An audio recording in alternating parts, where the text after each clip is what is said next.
السلام علیکم ورحمۃ اللہ وبرکاتہ۔ الحمد للہ وکفی والسلام علی عبادہ الذین اصطفی، اما بعد۔ قال اللہ تبارک و تعالی فی القرآن المجید والفرقان الحمید،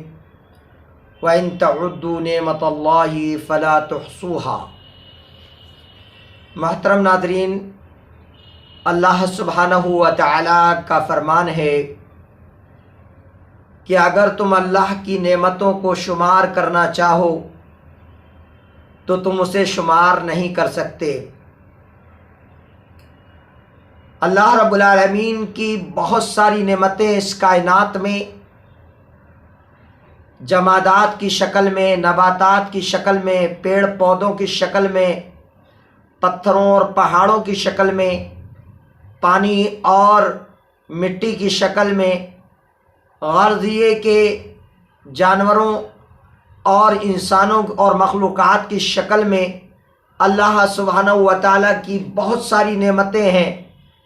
اللہ کی نعمتیں بڑی نعمتیں بھی ہیں اور اللہ کی چھوٹی نعمتیں بھی ہیں۔ اللہ سبحانہ و تعالیٰ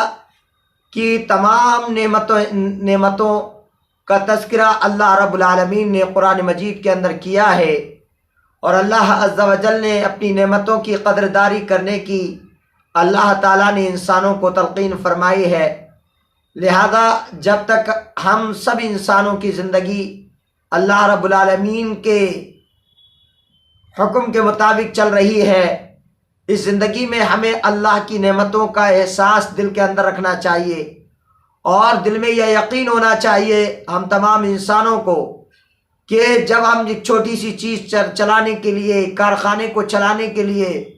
ہمیں کسی جو ہے بڑے کی ضرورت پڑتی ہے اور اس کو چلانے والے کی ضرورت پڑتی ہے، تو اتنے چھوٹے سے نظام کو چلانے کے لیے ایک چلانے والے کی ضرورت ہے، ایک ڈرائیور کی ضرورت ہے۔ تو اس کائنات کے نظام کو، اتنے بڑے نظام کو کون چلا رہا ہے؟ اللہ سبحانہ و تعالیٰ کی نعمتوں کو اگر تم گننا بھی چاہو، اللہ کی نعمتوں کو شمار کرنا چاہو تو تم شمار نہیں کر سکتے۔ یہاں تک کہ اللہ تعالیٰ نے تمہارے نفسوں کے اندر ہی، اللہ رب العزت نے تمہارے جسموں کے اندر ہی، اللہ سبحانہ و تعالیٰ نے تمہارے جسد خاکی کے اندر ہی اللہ سبحانہ و تعالیٰ نے بہت ساری نعمتوں کا وجود کیا ہے۔ اگر ان تمام نعمتوں پر یہ انسان غور کرنے لگے اور اللہ سبحانہ و تعالیٰ کی نعمتوں پر کو سمجھنے لگے، اللہ سبحانہ و تعالیٰ کی نعمتوں کی قدردانی کرنے لگے، تو اللہ تبارک و تعالیٰ اسے اپنے انعام و اکرام سے نواز دے گا۔ اور اللہ سبحانہ و تعالیٰ اپنے اس ایسے محسن بندے کو جو اللہ سبحانہ و تعالیٰ کی عظمت کو جانتا اور پہچانتا ہے اور اللہ تبارک و تعالیٰ کے بتائے ہوئے ارشادات کے مطابق زندگی گزارتا ہے، تو اللہ تعالیٰ اس کی قدر فرماتا ہے۔ اسی لیے اللہ سبحانہ و تعالیٰ نے کہا اپنی نعمتوں کی یاد دہانی کراتے ہوئے، وَإِن تَعُدُّوا نِعْمَةَ اللَّهِ فَلَا تُحْصُوهَا، اگر تم اللہ کی نعمتوں کو شمار کرو تو تم اس کو شمار نہیں کر سکتے، تم اس کو احاطہ شمار میں نہیں لا سکتے۔ تمہارا حساب کتاب کا سارا سسٹم فیل ہو جائے گا، لیکن رب کائنات کی نشانی اختتام پذیر نہیں ہوں گی۔ اس رب نے تمہیں جینے کے لیے، چلنے کے لیے، اٹھنے کے لیے، بیٹھنے کے لیے، سب کے لیے اللہ عز و جل نے طاقت عطا فرمائی، اس نے اپنی قوت عطا فرمائی۔ جب وہ قوت کو چھیننے آتا ہے، جب وہ طاقت کو لینے آتا ہے، جب وہ طاقت کو چھینتا ہے، تو اس کے بعد اللہ رب العالمین سے کوئی اس طاقت کو واپس نہیں لے سکتا ہے۔ اللہ سبحانہ و تعالیٰ جسے اپنی نعمت کو چھیننا چاہتا ہے اسے کوئی نعمت دے نہیں سکتا۔ اللہم لا مانع لما اعطیت ولا معطی لما منعت، اللہ تو جسے دینا چاہے اسے کوئی روک نہیں سکتا، اور جسے تو روکنا چاہے اسے کوئی دے نہیں سکتا۔ تو اللہ سبحانہ و تعالیٰ جو بڑی عظمت والا اور بڑی نعمتوں والا ہے، اس اللہ کو راضی کرنے کی کوشش آخر ہم کیوں نہیں کرتے؟ آخر ہم اللہ رب العالمین کو راضی کیوں نہیں کرتے؟ ہم اللہ تبارک و تعالیٰ کو غصہ کیوں دلاتے ہیں؟ اپنی بدعمالیوں کے ذریعے سے، اپنی برائیوں کے ذریعے سے، ہم کیوں بھلائی لوگوں تک نہیں پہنچاتے؟ لوگوں کو بھلی باتیں کیوں نہیں بتاتے؟ اچھائی کی طرف ہمارا قدم کیوں نہیں اٹھتا؟ آخر اللہ تعالیٰ نے ہمیں ایک انسان پیدا کیا ہے، اور اللہ رب العزت نے ہمیں انسان پیدا کر کے اللہ سبحانہ و تعالیٰ نے ہمارے اوپر بہت بڑا احسان کیا ہے۔ ہمیں اس اللہ تعالیٰ کے احسان کو ہمیشہ یاد رکھنا چاہیے، اور تمام انسانیت کے ساتھ اچھا سلوک کر کے ہمیں کتاب اور سنت کے مطابق اپنی زندگی گزارنی چاہیے۔ ہمارے نبی کریم صلی اللہ علیہ وسلم اس کائنات میں اللہ کی وہ بڑی نعمت بن کر آئے، جنہوں نے اللہ کی رحمت سے ہم کو آشنا کرایا، ہم کو پہچان کرائی۔ ہمیں چاہیے کہ ہم رسول اکرم صلی اللہ علیہ وسلم کی باتوں کو سمجھیں اور اپنی زندگی اس کے مطابق گزارنے کی کوشش کریں، جس کا حکم اللہ تعالیٰ نے ہمیں دیا ہے،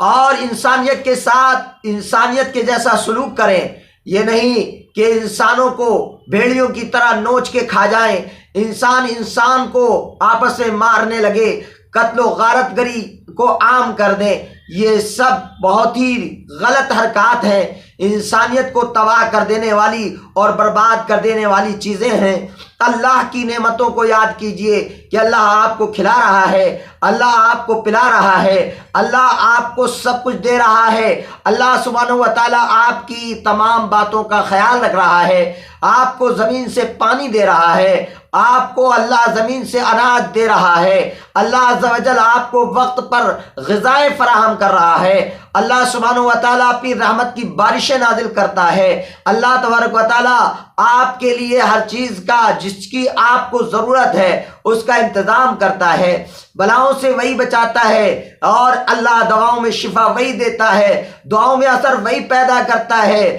آپ کو طاقت وہی دیتا ہے، آپ کو عزت وہی دیتا ہے، آپ کو ذلت سے وہی نکالتا ہے، آپ کو دولت وہی عطا کرتا ہے، آپ کو اللہ سبحانہ و تعالیٰ آپ کو مصیبتوں سے نجات دیتا ہے۔ آخر کار آپ اللہ تعالیٰ کی بتائی ہوئی باتوں پر کیوں نہیں چلتے؟ اس سوال کا جواب کبھی اکیلے میں بیٹھ کر اپنے ذہن کو اللہ تعالیٰ کی جانب لگا کر اور اللہ تبارک و تعالیٰ کے بارے میں سوچنے کی ضرورت ہے کہ اللہ سبحانہ و تعالیٰ